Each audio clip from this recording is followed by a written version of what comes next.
I want to talk about the video I did on abortion just really quickly because, well, first it got demonetized.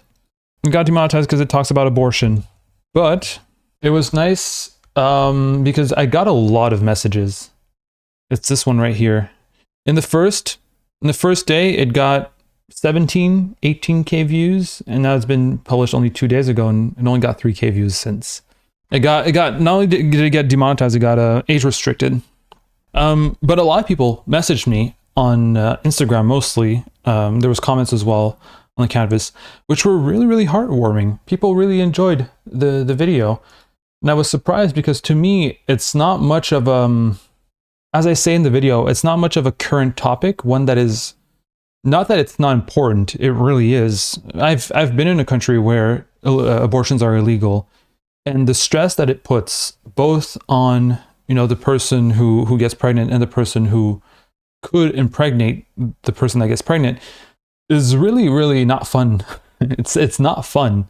You know, here, if you accidentally get someone pregnant, well, sucks, but at the very least you can get an abortion. At the very least. But in places where you can't get an abortion, pregnancy scares are even more scary. They're extremely scary to a point where it can really negatively affect your sex life. So to me, it was like kind of all right, just another video, but to some people, it was they were very thankful and said like it really touched them, which I'm very happy it did. And I was reading through, going through the comments, as I often do, right? Because I read all of my comments all the time.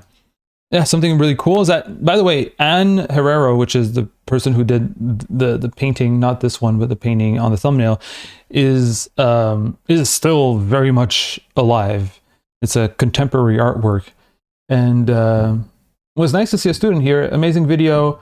I'm actually a student under Anne, and she is definitely a voice we need in the contemporary art world. She's such an inspiration, especially as a female painter myself. Her skill is truly exceptional. Very cool. We had a really, really, really sad story by Alarcon99, who said they had an aunt in Colombia who basically died from having an abortion that didn't go well, an illegal abortion. Simple answer is birth control. Abortion should not be a wholesale birth control choice. Nobody advocates for that. This person doesn't really know what they're talking about. Nobody uses abortion as birth control. I've known many people who have abortions in their lives, and it is far from being very pleasant. It's very intrusive, as you may imagine. It's not a fun operation to get. It's very intrusive. It's psychologically and physically draining. No, nobody chooses to use abortion as just an alternative to birth control. It's ridiculous. I have to imagine that this person has never had an abortion, or I'll even assume that they can't even get an abortion. I agree, birth control is great, birth control is necessary, birth control is good, it should be very easily accessible. But the idea that abortion is a wholesale birth control choice is a bit ridiculous. I agree with this. I want to put, I think I forgot those against abortion as pro-life. I want to put like quotation marks to pro-life, but I didn't.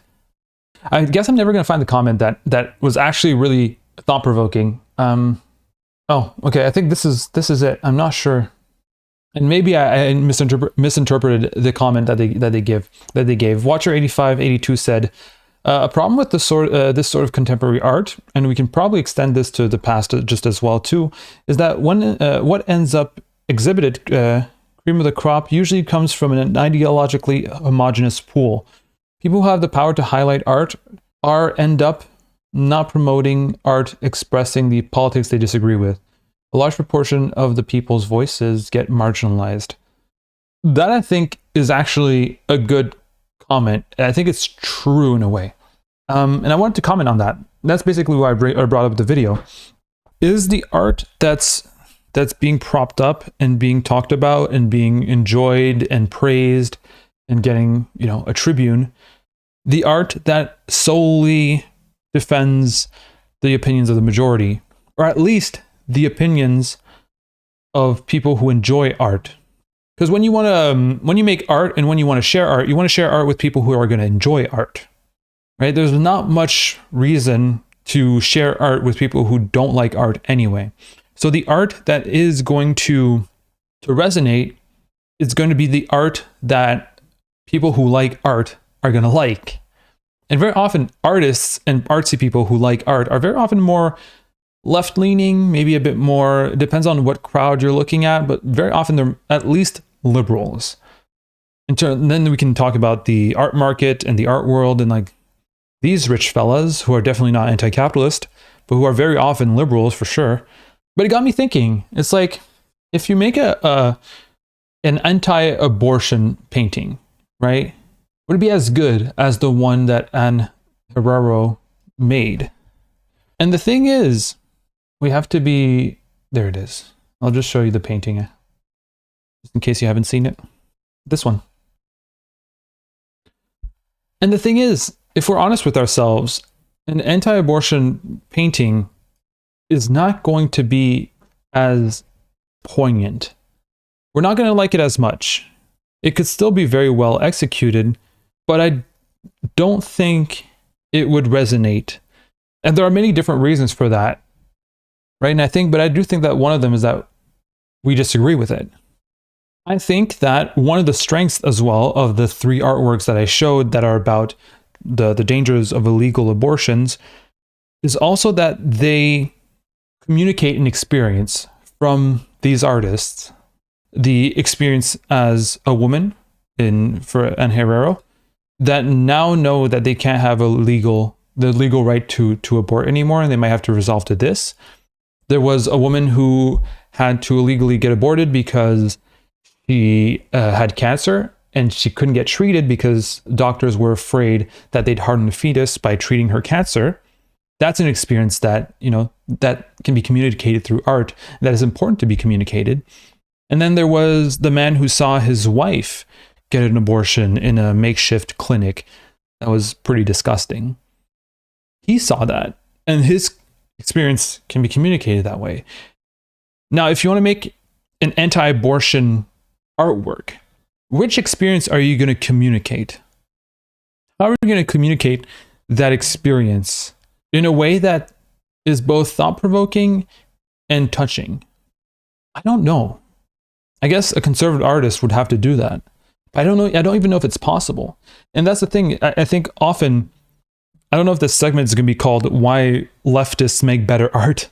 But the thing is, a lot of art from the left, which, people will be angry that all art that is being accepted is from the left.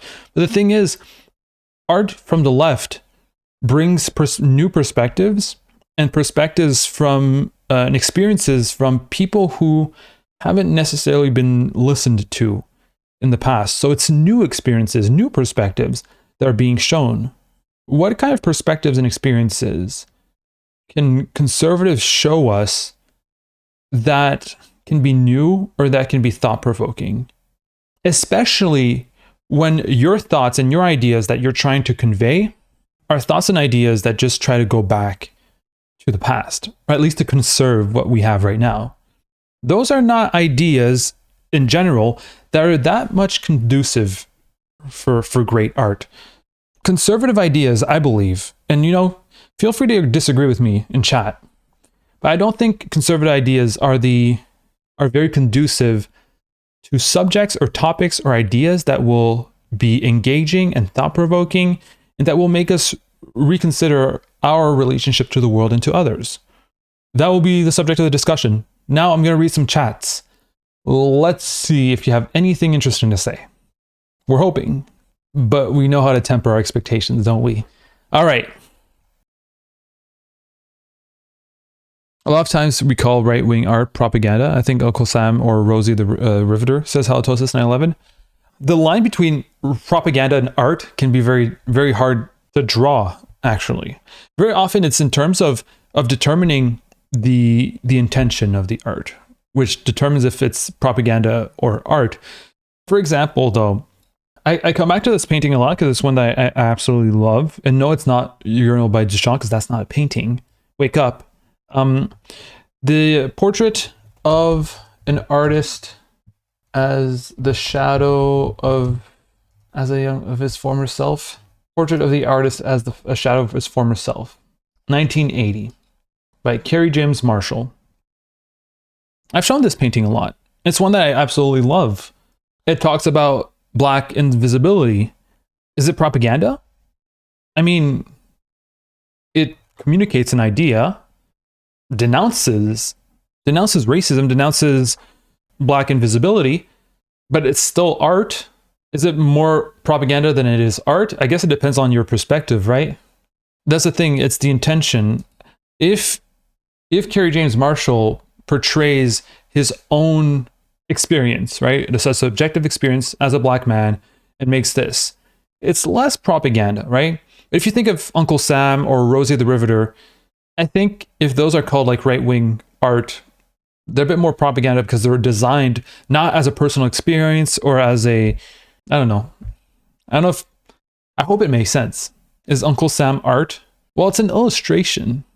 It's only propaganda if you disagree with them.